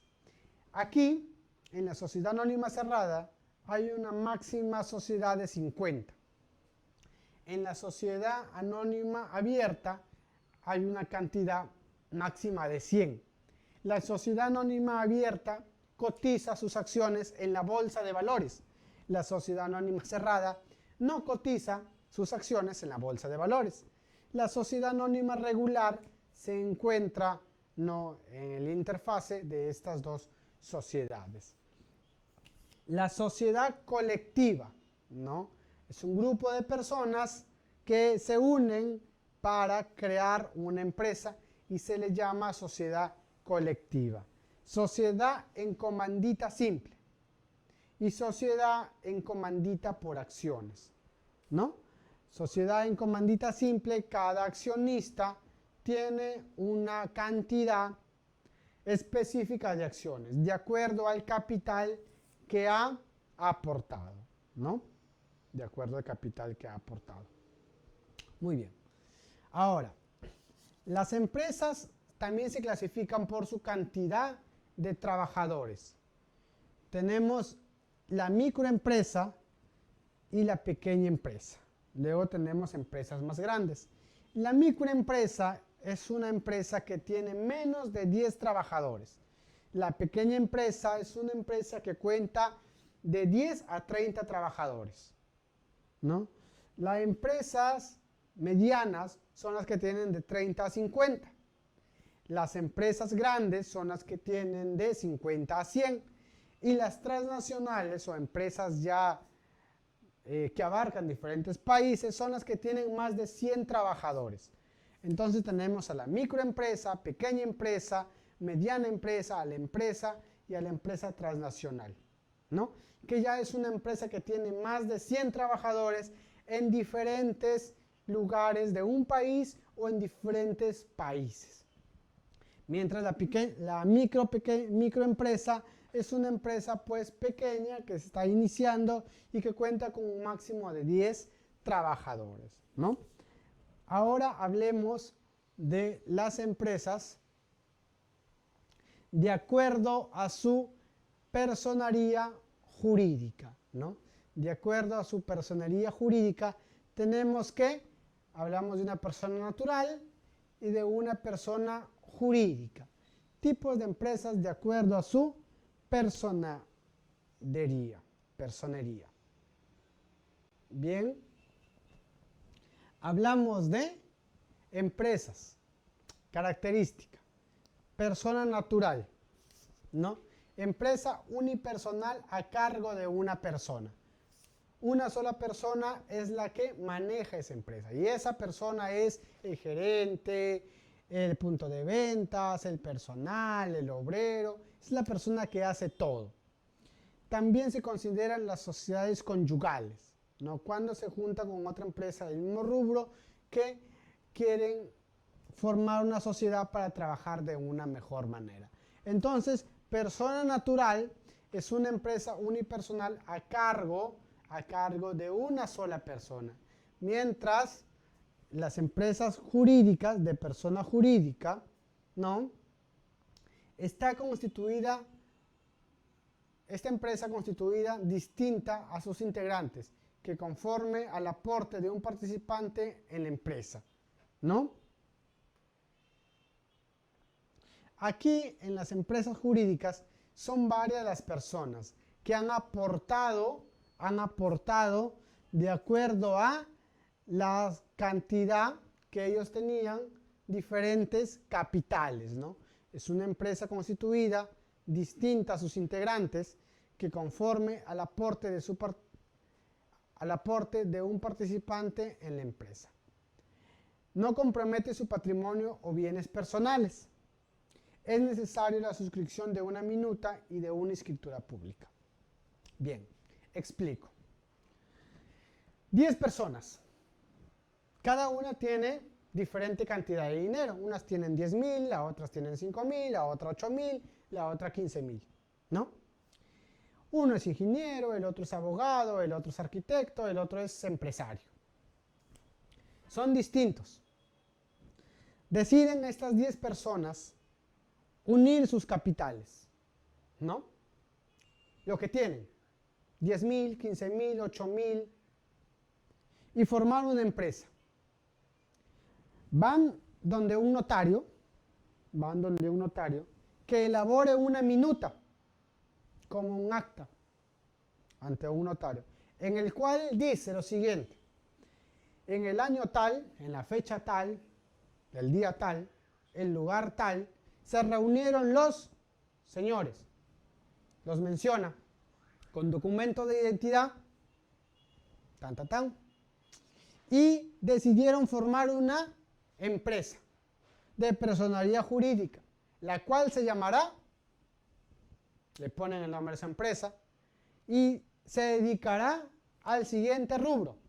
Puede ser producción de bienes, producción de servicios, puede ser exportadora, importadora, etc.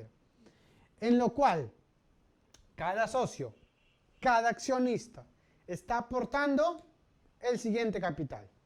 La persona A, 5.000. La persona B, 10.000. La persona C, 8.000. Y así sucesivamente. Suponiendo que esta empresa quiebre, suponiendo que esta empresa caiga en la bancarrota y tenga deudas con el banco o con la SUNAT o con otra institución del Estado, esas instituciones pueden embargar la empresa, pueden embargar los bienes de la empresa, pero no pueden cobrar con los bienes de las personas. Por ejemplo, supongamos que la persona A tenía 2 edificios o tiene 2 edificios. Muy bien. Él aportó 5.000 a la empresa, ¿no? La empresa quebró. Tiene una deuda de 100 millones. Muy bien. El banco dice, la empresa vale 50 millones, así que aún me deben 50. El banco o las instituciones del Estado no pueden cobrarse con los 2 edificios del señor A, porque esos edificios están fuera del patrimonio de esta empresa. Lo único que pueden hacer es coger todos los bienes de esa empresa. El dinero que hay en los bancos de esa empresa sí pueden cogerlo. Los bienes, escritorios, maquinaria, vehículos, aviones, el mismo edificio, sí pueden cogerlo, pero no los bienes ajenos a esa empresa. Es por eso que dice que no compromete su patrimonio o bienes personales. Lo que no pertenece a esa empresa sigue perteneciendo al señor A. Y la deuda, aunque siga apareciendo, no pueden cobrarle, no pueden embargarle ninguno de sus bienes, ninguno de su patrimonio cultural, de su patrimonio personal, y menos sus bienes que él tenga, ¿no?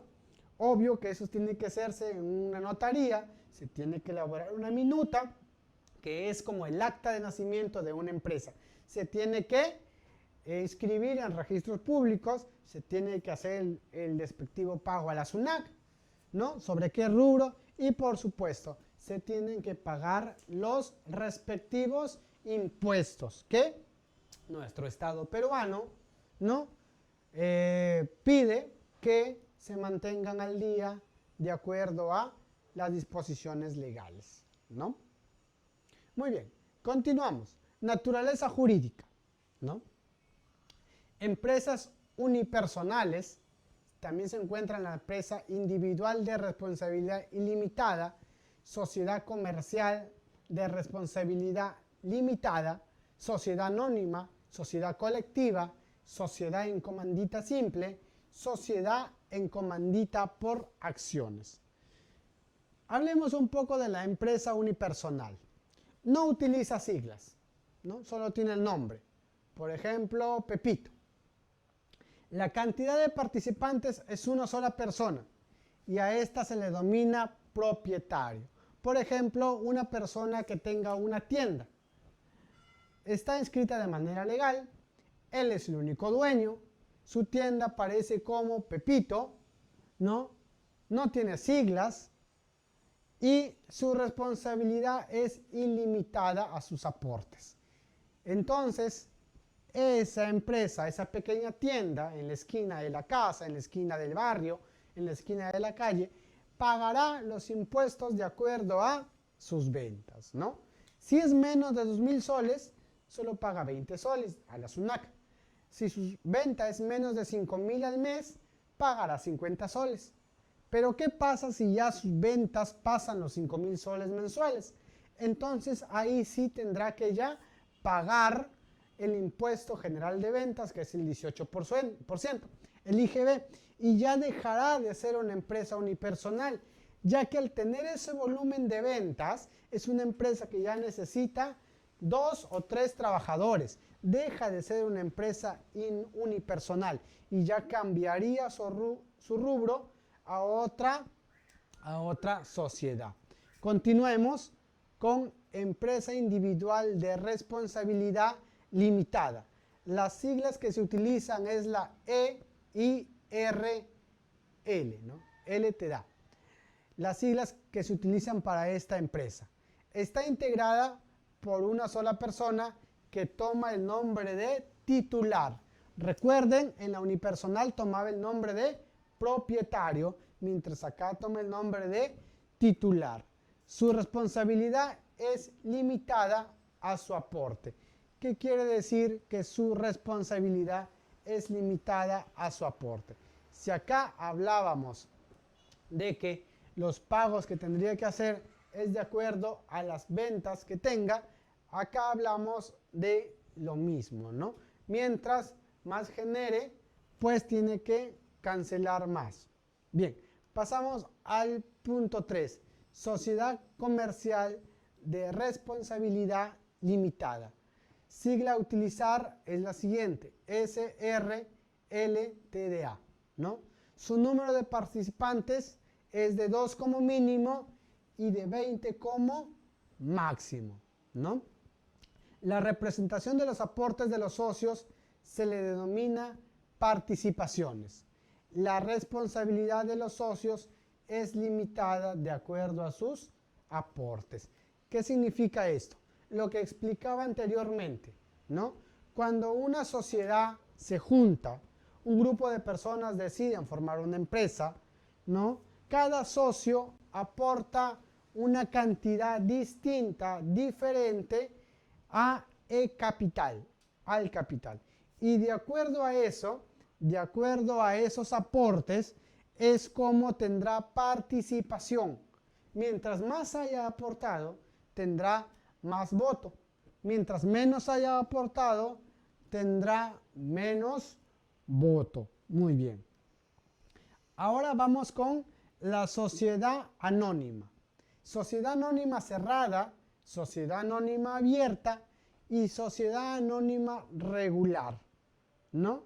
Vamos a estudiar más detenidamente, más detalladamente los tipos de sociedad anónima, ¿no? Tenemos la sociedad anónima cerrada, la sociedad anónima abierta y la sociedad anónima regular. La sociedad anónima cerrada utiliza las siglas SAC, Sociedad Anónima Cerrada.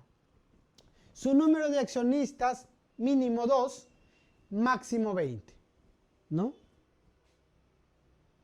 Sus acciones no están inscritas en la bolsa de valores.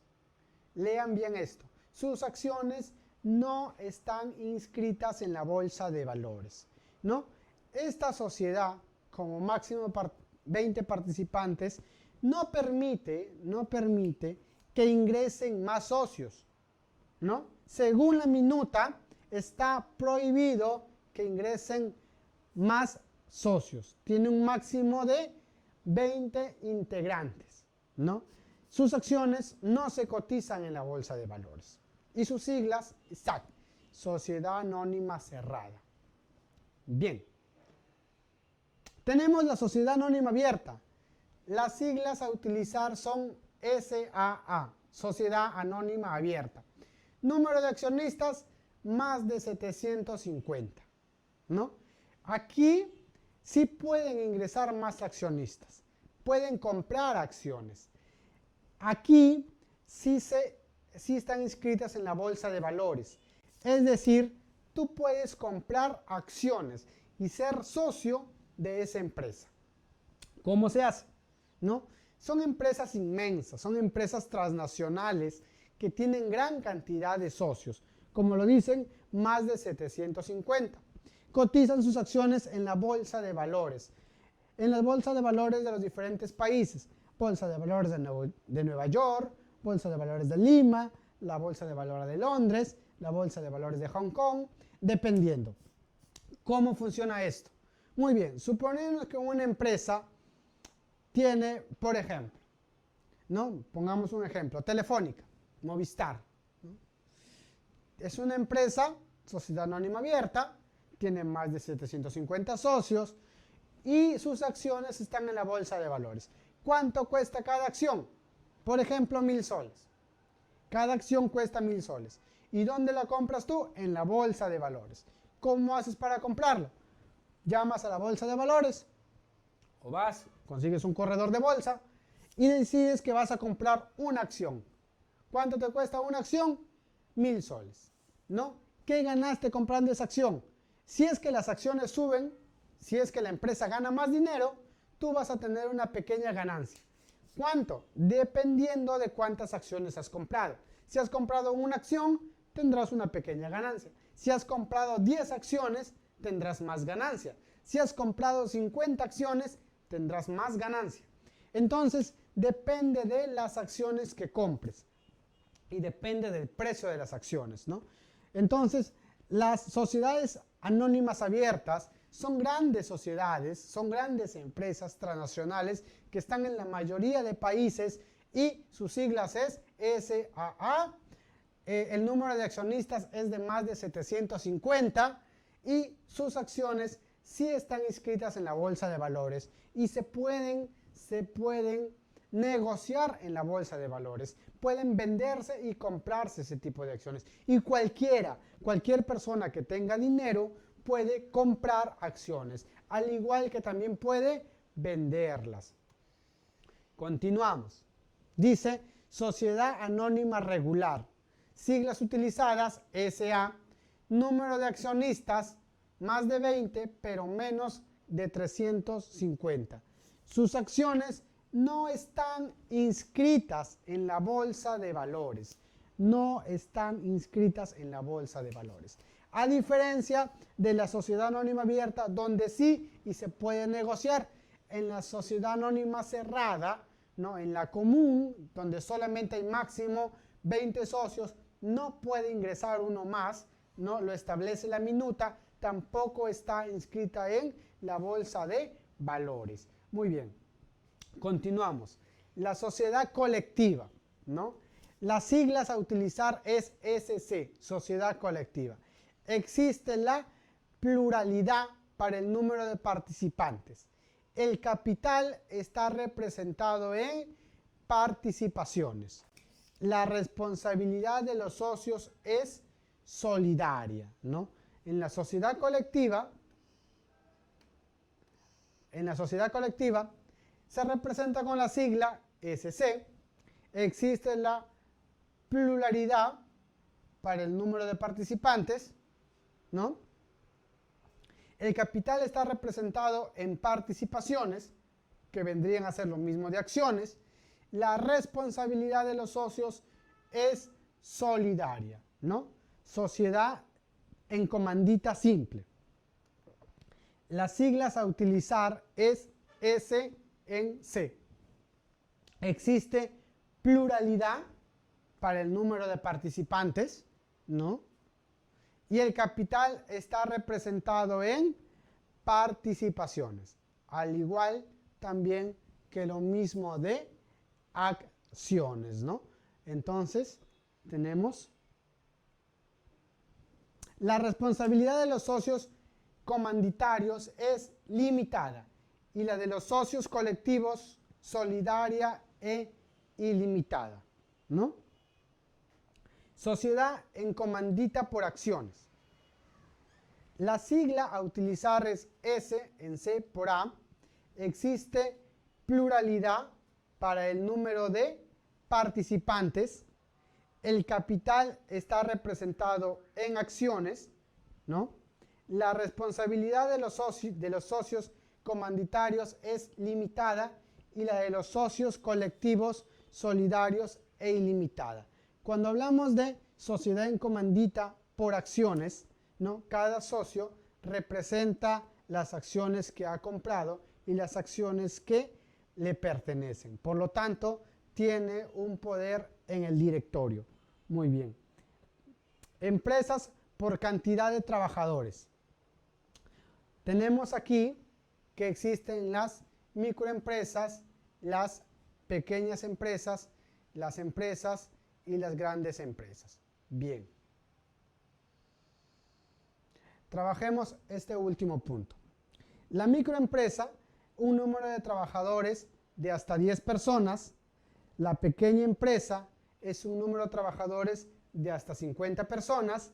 La empresa es ya una institución, una empresa que tiene más de 50 trabajadores.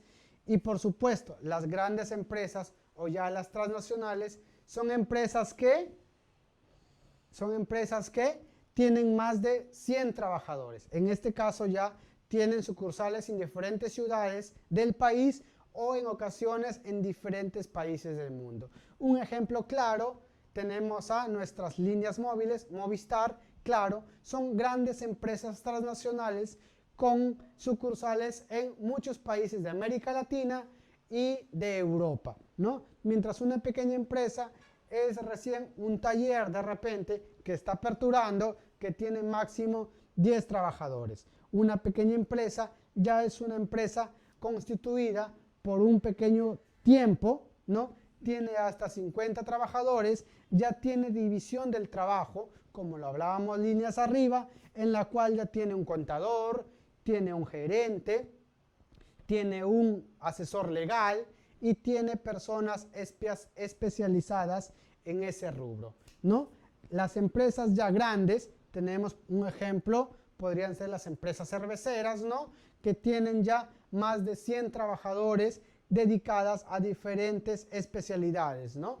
Los que operan las maquinarias, los que transportan el producto, los que se encargan de marketing, los que se encargan de el aspecto comercial. Entonces, hemos tenido así la grata noción de trabajar en esta miscelánea de economía cuatro grandes temas, ¿no? Hemos hablado de la empresa, hemos hablado también de los bienes, ¿no? Recuerdan, hemos trabajado todo lo que es la característica de los bienes. Hemos trabajado también las necesidades, que es base de la economía.